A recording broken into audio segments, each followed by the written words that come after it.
Time for questions from the audience. Same kind of procedure, identify yourselves, make a concise question.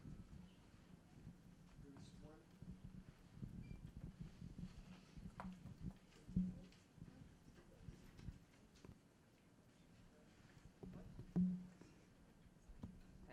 Boa tarde, Isabel da Folha de São Paulo.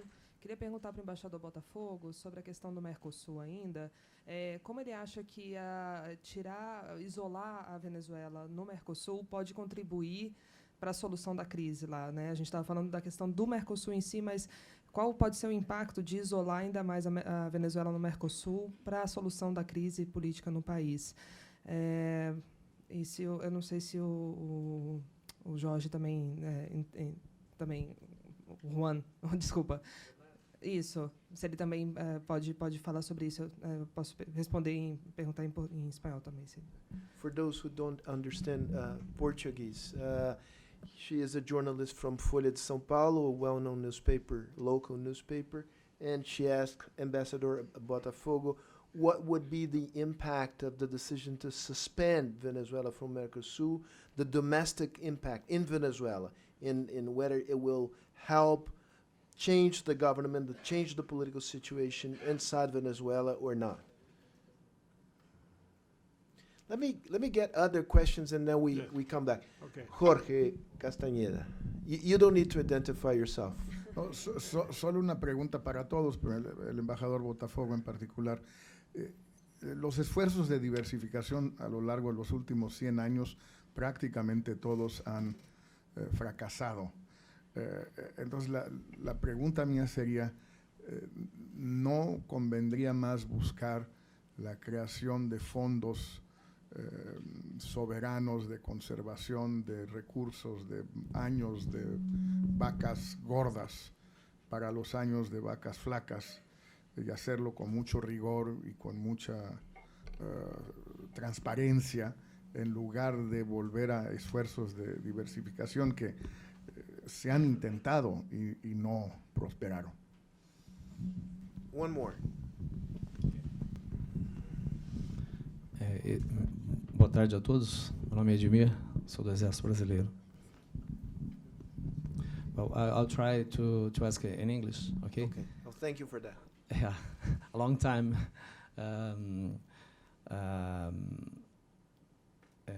that I've been in the United States, so my English is not so current.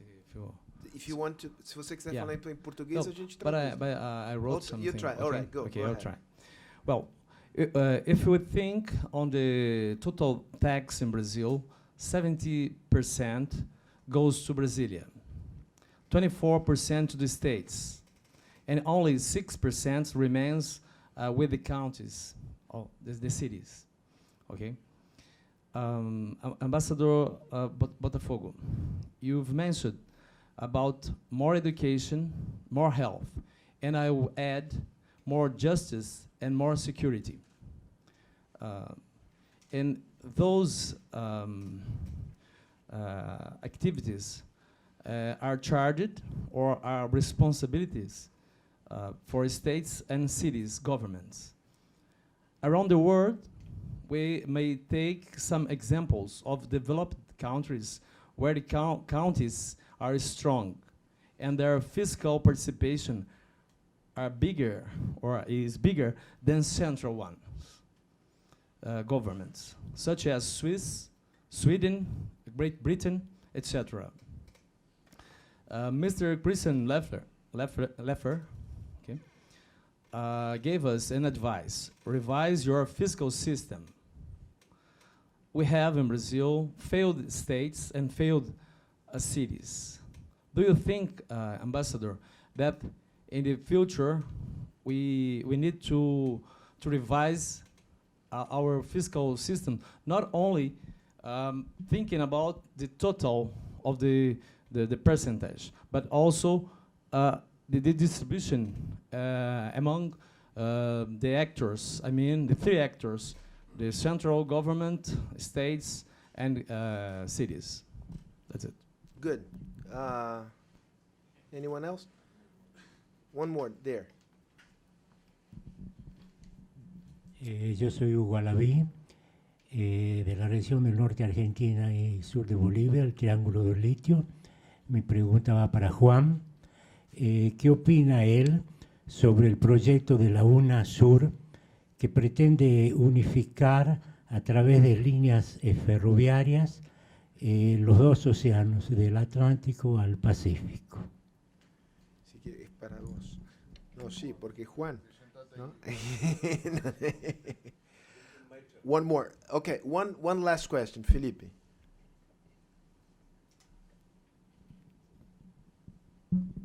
Yo me quedé un poco preocupado con las afirmaciones de Bernardo en relación que la economía de alguna manera se arregla y disasociar todo lo que pasó en Brasil ahora en los últimos 2-3 años de la cuestión económica. Yo no creo que el gobierno hubiera caído si no tuviéramos tasa negativa de crecimiento del PIB, y tuvimos 8 años de perfecta compatibilización entre élites, corrupción y crecimiento, e inclusión incluso. Claro. Entonces yo quería preguntar al noble profesor que pueda elaborar un poco esa disociación, digamos. Gracias. Muy bien. Yo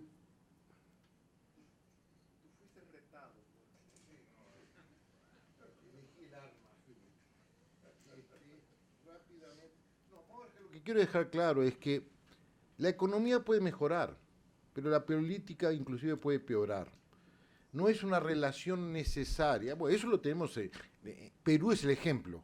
La economía va bien y el presidente sale con 8 o 10% de apoyo, a pesar de la economía ir bien. Quiero decir que las soluciones económicas, que no las estoy desvalorizando, deben que avanzar. No nos engañemos que serán suficientes para enfrentar los problemas de fondo y los problemas de reestructuración de la política. No estaba desvalorizando que obviamente que el impacto en la economía cuando va mal afecta a la política. Pero cuando va bien no necesariamente tienen la misma relación mecánica. Los problemas del Brasil son mucho mayores que los problemas simples de economía, de geometría económica, que por favor deben ser realizadas una serie de reformas. Pensar que eso resuelve los problemas estructurales de la vida política de Brasil, pienso que es un engaño, como ya el oficial, imagino, del ejército acaba de indicar. Si uno comienza a analizar los problemas de Brasil, son mucho más complejos que medidas económicas que deben ser tomadas. Es solo eso. Aprovecho solo para decir rápidamente, con lo que Jorge mencionó, sin duda fondos de reserva son buenos, son suficientes. Primero, son realistas, es una pregunta que la dejo a cada país, ¿no? Tú lo conoces bien. Segundo, serán suficientes para resolver problemas estructurales de economías que continúan siendo fundamentalmente commodity exportadoras. Tengo la impresión que no. Dado por un país como Brasil con 200 millones y poco de habitantes, creo que ese fondo de reserva es insuficiente en términos de generación de empleo, ¿no? No que no sea una medida racional. Y solo me permito, el embajador conoce mejor la parte política, yo un poco más contacto con Venezuela. Yo tengo la impresión que llegamos un poco tarde en Venezuela. O sea, en cierto momento la oposición esperaba del Brasil una actitud más proactiva, no la tuvo, y ahora el nivel ya de drama interno venezolano es tan grande, tan complejo, de que si Brasil sacó o no sacó al embajador, quizás Brasil pueda tener en una próxima fase, que no sé cuál es, espero que no sea demasiado dramática. Pero en el momento actual no cambia, ¿no? Porque en el momento actual ya el país se fue para otro lugar.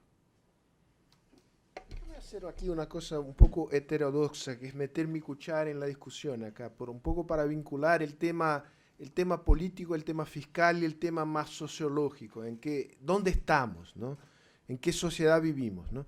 Hay que remarcar acá que vivimos un proceso desde los años 88 de expansión de los derechos sociales. Hay un welfare state of sorts en Brasil.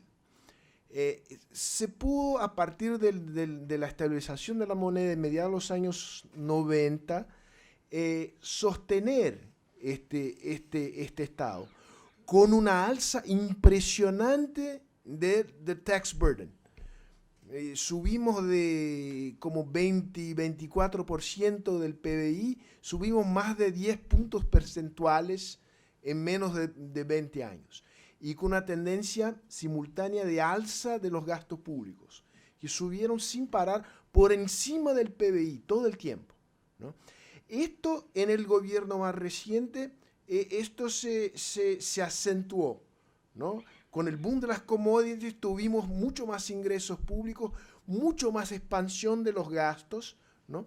Y un proceso de movilidad social desde de abajo hacia arriba muy impresionante, con generación de nuevas expectativas no simplemente de compra de productos en los mercados privados, pero también de oferta de políticas públicas. El problema es que ahora el gasto se quedó y los ingresos se fueron. Y las expectativas están ahí, ¿no? Y son expectativas por más derechos, son expectativas por más capacidad de consumo. Y no es simple de decir realísticamente que estamos en condiciones de arreglar el tema fiscal y arreglar el tema del modelo con la eficacia y el timing necesario para responder a este conjunto de expectativas que están ahí muy fuertes en la sociedad. Sobre todo en circunstancias en que la clase política está totalmente desmoralizada. Entonces, no hay que menospreciar el riesgo que estamos viviendo. Sí, hay oportunidades, sin duda que hay oportunidades. Hay un vector de democratización de la sociedad brasileña. Obviamente que hay un vector de sociedad, pero estamos haciendo transformaciones con un nivel de riesgo mucho más alto que Europa, ¿no? Mucho más alto que Estados Unidos, pese a Trump, ¿no? Pese a Trump. Pero acá y Bernardo, claro, nos adaptamos acá, pero también la sociedad brasileña cambió, ¿no? Es totalmente urbanizada, hay un grado de concentración en metrópolis que nunca hubo en toda la historia nuestra, ¿no? Y hay un tema de seguridad social que es dramático en Brasil, ¿no? El tema fiscal en Brasil no es un tema simplemente financiero, es de entrega de servicios públicos en grandes metrópolis. Río no tiene capacidad de entregar salud y seguridad pública. El riesgo de explosiones sociales en una ciudad como Río es un riesgo real, ¿no? Y hay narcotráfico, ¿no? Hay tráfico de armas, ¿no? Entonces, evidentemente que no estoy aquí painting a black picture saying, well, Brazil is the next Colombia. No, Colombia is going out of 50 years of civil war and Brazil is getting in. Would be ridiculous. But I mean, let's face facts, right? Maybe I'm dramatizing a little bit. Sorry.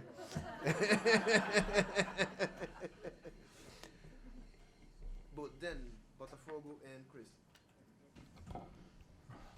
Well, I think you just gave the answer to many of the questions that are put on the table before. No doubt that the expectations, the public expectations are very high. The capacity to answer is very low in the current moment. There are possibilities to escape from this situation, yes, because there is enormous potential in development in Brazil. Infrastructure development, expansion of agriculture, even industrial production, increased relations with neighbors, not only with Argentina, but also with the Andean countries. There's a lot of instruments we can use to bridge the situation from now to another one which will be more sustainable. I repeat, the alternative to do the right thing is to be destroyed. And the question is, what is the Brazilian experience in terms of avoiding destruction? And the answer is, historically, we always succeed in avoiding destruction. That is one of the characteristics of the Brazilian history, which is quite different from Argentina, where all conflicts were decided by conflict, by fights. Here is by accommodation. So It's a theoretical answer, yes, it's a theoretical answer, but I believe has some grounds in the reality. Now, if you allow me, I'm going to answer a few questions. But I'd like to start with the comments made by the representative of the Army in Brazil. I think he's absolutely right. We have a system, a fiscal system, divided in 3 levels, no? The federal government, the state government, and the municipalities. And the lion's part remains in the federal level. I think this is a big mistake. We need to revise our fiscal system in order to increase the control of the public expenditures in the hands of the municipality, because I don't live in Brazil, I live in Rio. You live in São Paulo, you don't live in Brazil. You live in your country, you live in your neighborhood, you live near the school of your children, you live near the hospital you need when you are ill. So this is a tremendous challenge, and I believe that we need to revise the way the public resources are going to be distributed, providing more control by the municipalities where people really live. This has to be associated with a tighter control of the nature of the expenditure, the quality of the expenditure. We cannot continue to waste the money we waste in 3 levels. It's a scandal. It's much more serious than the corruption. We throw away a lot of money just because we are not efficient in controlling the quality of the expenditure. So this is a new chapter that never has been discussed seriously in Brazil, and I think it will require a serious discussion now. As far as Venezuela and Mercosur, I think you gave the answer. We are not isolating Venezuela. Venezuela isolates herself. Mercosur is a different. Venezuela never became part of Mercosur. It was a theoretical decision taken by the governments then, because Venezuela never entered the Mercosur. So we cannot complain that he's not going to be outside the Mercosur, because he never entered Mercosur. It was a theoretical decision. I am a member of Mercosur because the president decided that I am a member of Mercosur. It's not true. Now, it is too late, I believe, now that for the Brazilian diplomacy to make an active participation in this transition. I think we lost all possible contacts with the government, both because the previous government was 100% in favor of Maduro, as it was with Chavez, and because now Chavez and Maduro has no possibility to develop any kind of foreign policy, because he has no power anymore. He's practically disappearing as a power.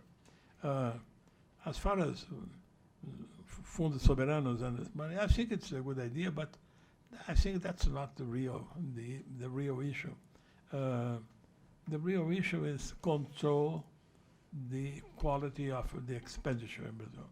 We can get much more money if you make a good use of the money than to try to rely on funds that may be useful but are not so fundamental. I have a lot of questions, but I don't know if there's time about Latin America and Europe. I don't know if About Latin America and Europe. you can, yeah. I think we are entering the closing remarks. There's food waiting for us. I think everybody's hungry, so just wrap it up. Okay. Right. I think Europe made a few mistakes in his enlargement process. In my opinion, Europe missed the opportunity to incorporate Turkey. It was, in my opinion, a big geopolitical mistake at the time.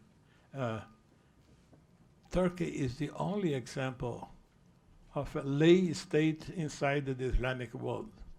And that would make a tremendous difference, especially now when this conflict of jihadism, etc., is on the table. If Turkey could be part of the European Union, I think the possibility of getting peace would be much bigger than now. Europe decided to expand towards the east. To a certain point, that's quite normal. To go to the limits of invading not the Soviet Union, but Russia mentality, and Russia, this is to buy a problem that has more than 1,000 years. The Russians will never accept European to dominate Ukrainian as they will to dominate Crimea. I think it's a wrong choice. I am going to get involved in a fight with Russia because of Ukrainian, and I am not going to fight for the admission of Turkey to the European Union. I think it's a strong geopolitical mistake. What has to do with Latin America? That can my final answer. Bernardo made a very good explanation of what is Latin America, the capacity to absorb different religions, to live in peace, frontier stability, etc. So we are a good example for Europeans. We are the extreme West, and there is, for Europe, there is a tremendous opportunity to continue its policy of enlargement if Europe chooses Latin America as a space where values, democratic values, economic values, will be quite similar to those who are supporting the European Union now. It's not a question of just trade. The US, the Mercosur-Europe trade agreement is an important one, but it's a small part of the problem. I think if I would be European, I would look Latin American as a new associate to continue the expansion of the values that maintain our political systems working. And I am quite pessimistic to see that the European authorities are not looking to Latin America as a geopolitical choice, just as a market to sell their goods or to buy goods, which can be good or not, but you see, to reduce the relation between America, South America, Latin America, and Europe to trade issue, I think it's a bad geopolitical choice. Okay, thank you. Christian, would you like to add something? Maybe you close your remarks and you say Europe loves us and is not only interested in trading with us. Yeah, well, I can three, 4 points. Let me start with that last one then. Of course, it's not only about trade and investment. They're important, and the sign of confidence of Europe in Latin America is that we invest more here than anywhere outside the North American bomb. Some of you might have heard me say it before. If you look at European productive investments, creating jobs, building factories, whatever, in Latin America, they are bigger than European investments in Russia, China, India, and South Africa together. Just in Brazil, Europe has more investment than in Russia and China together. That's a sign of confidence. That's a sign of long-term commitment. But it goes much further than that. I mean, I sometimes say, we like to make lots of proud declarations with our partners around the world. And almost all these summit statements and the like, they talk of shared values and principles and so on. The basic advantage when we do that with Latin America is that we actually mean it. We do have a shared basis, a shared, if you like, societal outlook. We don't always agree on how to interpret that, how to implement it. But when we disagree, we know what we disagree about. And that's quite different. That is a very important card to build on. That we feel the same way. But it's, and therefore also we do have generally good cooperation with many countries and groupings of countries in Latin America at the multilateral level, for example. Brazil has been one of our awkward partners on climate change. Mexico has been a very forward-looking one on climate change. But Brazil has worked very closely with us on a number of other issues, on IT issues, on drugs issues, together with many other countries across the region, and so on. So I mean, there is that basis. And if we haven't touched on it enough during the discussion, that's maybe my mistake. Two other quick points. One, Jorge's on diversification. I don't think either that sovereign wealth funds are the answer. There are very few sovereign wealth funds that have proven successful and lasting, sustainable. Probably Norway is the only real case. And let's face it, most of Latin America is quite different from Norway. And it also depends on what the resource base is. In Brazil, agricultural exports, I mean, that's privately grown, privately harvested, privately exported. There isn't the kind of mineral tax that you would then use to bring into a sovereign wealth fund. If you wanted to introduce one, you would make Brazilian agriculture less competitive internationally. So there are all sorts of problems. I think the counterexample is, in fact, Mexico and the EU. 15 years ago, Mexico and the EU concluded and implemented the so-called global agreement, which at its core has a free trade component. In those 15 years, trade between Mexico and the EU has doubled. European investment in Mexico has tripled in that period. And most of it is productive. That leads itself to new opportunities.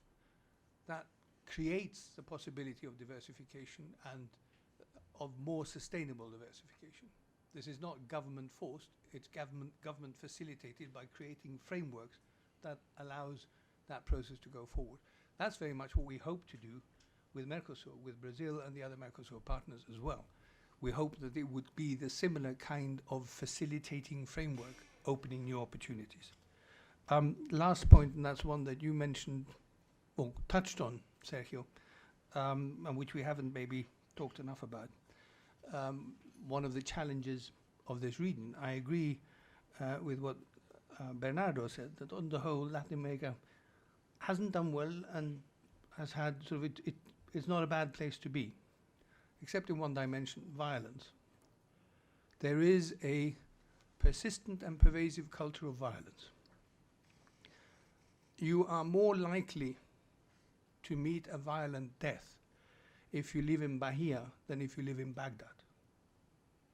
Almost twice as likely in Bahia as in Baghdad. That's not a good place to be as a society. It has a huge cost economically. It has a bigger cost in terms of social trust. And finding ways to come to grips with that, which I think again comes back to some of the issues we've talked about in terms of stronger and effective governance, in terms of delivering services at local level, in terms of giving people a sense that they have a way forward in their society without leaving the, let's say, the established acceptable framework. We're grappling with challenges in Europe with, and some of our neighbors are too, with radicalization and extremism, which can be a way forward if you don't feel that you're fully part of the society doesn't offer you opportunities. Here I have the feeling that a lot of young people will choose organized crime and the violence that goes with it because it is a quicker way to economic and social advancement than the ones offered by the system itself. That is a very fundamental challenge and one that isn't overcome in a year or one mandate, but one where, again, I think there's an awful lot that we can do together by building those opportunities. Thank you, thank you. And this is clearly not wishful thinking. This is a very realistic assessment of the Latin American reality. So let's end here this morning, and we reconvene at 2. Let me check. 2:30, right? So, and enjoy lunch.